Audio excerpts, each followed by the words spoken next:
Hello and welcome back to Kim Reads as we continue with the Diary of Anne Frank. Chapter 11, Amsterdam Burning. March 16, 1944. Dear Kitty, what a relief it is to be released from the gloom and doom for a few moments. The only thing I've been hearing all day is, if this and that happens, we'll land up in trouble, and if so-and-so gets sick, we'll be left alone to take care of ourselves, and if... The reason for all that is cropping up is that Mr. Kugler has been now summoned for a 6-day work detail. Beth is in bed in a bad cold and will probably stay indoors tomorrow. Meep hasn't recovered from her flu, and Mr. Kleinman has lost all consciousness because of the bleeding of his stomach.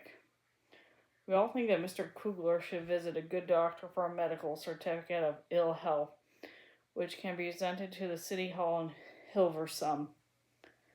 The warehouse employees have been given the day off tomorrow, and Beth will be alone in the office. Another is if Beth must stay at home, the door must remain locked, and we shall be equally quiet so that keg company can't hear us. Jan will arrive at 1 o'clock for half an hour and check on us like the zookeepers check on animals. This afternoon, Jan gave us some news of the outside world for the first time in many months. His grateful audience was entertained with stories of, what else, food. Mrs. P., a friend of me, has been making us meals. Jan has had carrots with green peas the day before yesterday and had leftovers yesterday. And she's cooking tomorrow's marrow fat peas. Tomorrow she intends to mash the carrots with potatoes, being quiet after Meep's doctor. What doctor? Jan stated. I called him tomorrow and got a secretary on the line. When I asked for a flu prescription, I was instructed to pick it up between 8 and 9 tomorrow morning, in case of a particularly bad case of flu. The doctor comes to the phone himself and says, stick out your tongue and say, ooh, I can hear your infected throat. I'll write out a prescription and you can fetch it to the pharmacy. Have a good day. That's that. Easiest job. Diagnosis by phone. But I can't blame the doctor as he only has 2 hands, and as of today, the patients outnumber doctors. We had a good laugh at Jan's phone call. I can almost visualize what a doctor's waiting room looks like these days. Doctors don't turn up their noses at poorer patients anymore. But at those with minor illnesses, what on earth are you doing here? They say, go to the end of the line. Real patients have to be prioritized. Yours, Anne. March 16, 1944. Dear Kitty, the weather is beautiful, indescribably gorgeous. I'll be up the attic soon. I realize now I am more restless than Peter. He has his own room where he can think, work, sleep, and dream, while I'm constantly being pushed from corner to corner. I can never find privacy in the room I share with Dussel, even though I crave for it. It's one of the reasons for seeking refuge in the attic. I can be myself when I'm there with you, dear Kitty, even though it's momentary. Yes, I don't want to complain, and I want to be brave instead. It's good that others don't notice my restlessness, although I'm more and more contemptuous of Mother now, less loving towards Father, and less inclined to share any thought with Margot. I'm closed tighter than a drum. Above everything, I've got to maintain my air of confidence. No one must gouge that my heart and mind are perpetually at war with each other. Reason has won the war so far, but will my emotions gain upper hand ever? I fear that they will, but I also hope that they do. The best part to write down these feelings, otherwise they suffocate me.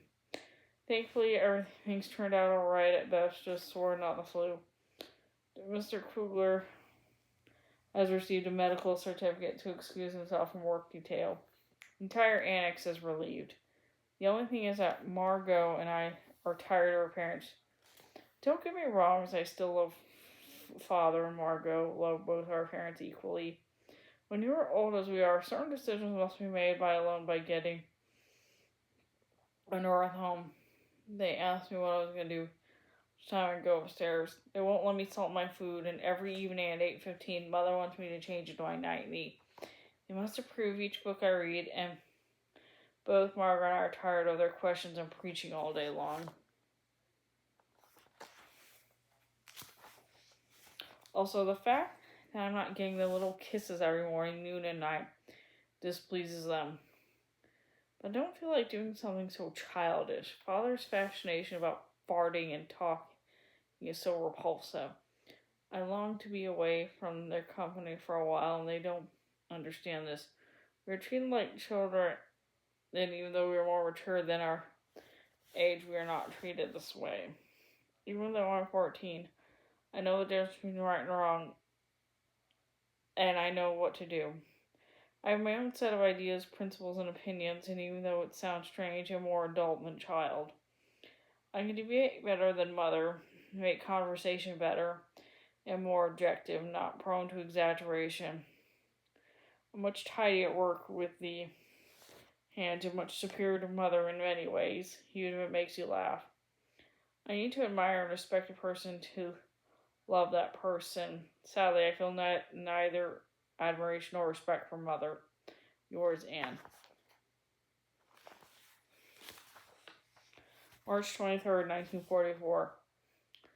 Dear Kitty, things are almost normal now. Thank God our coupon men have been released from prison. Meep returned yesterday, but unfortunately her husband has fever now, and the symptoms indicate flu. Bep is much better, even though her cough's still here. But I'm afraid Mr. Kleiman will stay at home for a long time. A plane crashed yesterday on top of a school. Thankfully, there were no children inside then. There was a small fire and a few people were killed. The Germans sprayed the airmen with bullets as they parachuted down. The Amsterdammers who witnessed this ghastly act would with rage. We scammed outside our wits. How I hate the sound of gunfire. Mr. Bulkstein, the cabinet minister, spoke on the Dutch broadcast from London. He stated that a collection of diaries and letters would be made after the war. Everyone jumped on my diary, but think how interesting it would be if we have a published novel about the secret annex someday. The title would make people assume that it was a detective story. On a serious note, 10 years after the war, people would really find it funny to read how we live and spoke as Jews in hiding. No matter what I tell you, you'd still know very little about our lives. Last Sunday, the women were so scared during the air raid when 350 British planes dropped 550 tons of bombs. The houses shook under the onslaught like blades of grass in a hurricane. We know nothing about epidemics here, and it would make me the entire day to describe these matters in full detail. People stand in a queue to buy vegetables and goods. Doctors aren't able to visit patients as their vehicles are stolen as soon as their backs are turned. Thefts and burglaries are so common that you'd ask yourself why the Dutch have suddenly become so light-fingered. 8 and 11-year-olds smash in windows of homes and steal whatever they can grab. People are scared to leave their homes unattended, even for 5 minutes, and newspapers are full of award novices for stolen goods. Even the electronic clocks on the street corners haven't been spared, and the public phones have been stripped to the last wire. The Dutch morale isn't good overall. His husband's hungry, and Reek's rations doesn't last 2 days except for Iraz coffee. The invasion has been delayed, and men are being shipped to Germany. The children are ill and undernourished, and everyone's wearing worn-out clothes and run-down shoes. Few shoemakers are willing to repair shoes, and even if they do, one must wait for months for the shoes to be repaired. There's also the risk of them disappearing. The good news is that which all led to the rise of acts of sabotage against the authorities. Thankfully, a small percentage of the Dutch population is on the wrong side. Yours, Anne. March 31st, 1944. Dear Kitty, it's cold and yet most people will have been without coal for a month. How awful that sounds, doesn't it? But there's great optimism about the Russian front because this offers news. Russians have reached the Polish border at Prut River in Romania. Close to Odessa, they've encircled Colonel Pole. We've experienced an extra commute from Stalin every night. The Germans have occupied Hungary, however, and the spells doom for millions of Jews residing there. Nothing special is happening there. It's Mr. Von Don's birthday today, and he's received 2 packets of tobacco, a serving of coffee, lemon punch, sardines, eau de cologne, lilacs, 2 loaves, and a cake with raspberry filling. It's a bit gluey because of the absence of butter and the poor quality of flour, but still delicious. Unlike me, but I'm going to describe the food situation in detail as it's a matter of both importance and difficulty, not only at the annex, but throughout Holland, Europe, and beyond. We've been through numerous food cycles in our 21-month stay here. A food cycle is a period which involves only one type of dish or vegetable to eat. We've had only and dine and nothing else for a long time. This was followed by spinach, kohlrabi, salsa fly, cucumbers, tomatoes, sauerkraut, etc., etc. It's also great fun when you must eat something like sauerkraut every day for lunch and dinner. But when one is hungry, one does a lot of things, but now we're experiencing the most wonderful period so far as there are no vegetables at all. Our weekly lunch menu is made up of brown beans, split pea soup, roasted potatoes, dumplings, potato kugel, and thanks be to God, turnips or rotten carrots. Then it's back to brown beans. Because of the bread shortage, we have potatoes for every meal, but we fry them a bit. There are brown beans and everything, including soup and bread. There are potatoes for dinner with imitation gravy and beet salad that we still have, thankfully. We still have to make dumplings with government issue flour, yeast, and water. They are gluey and hard and feel like rocks in your stomach. The high point is the weekly cycle of liverwurst and jam on unbuttered bread.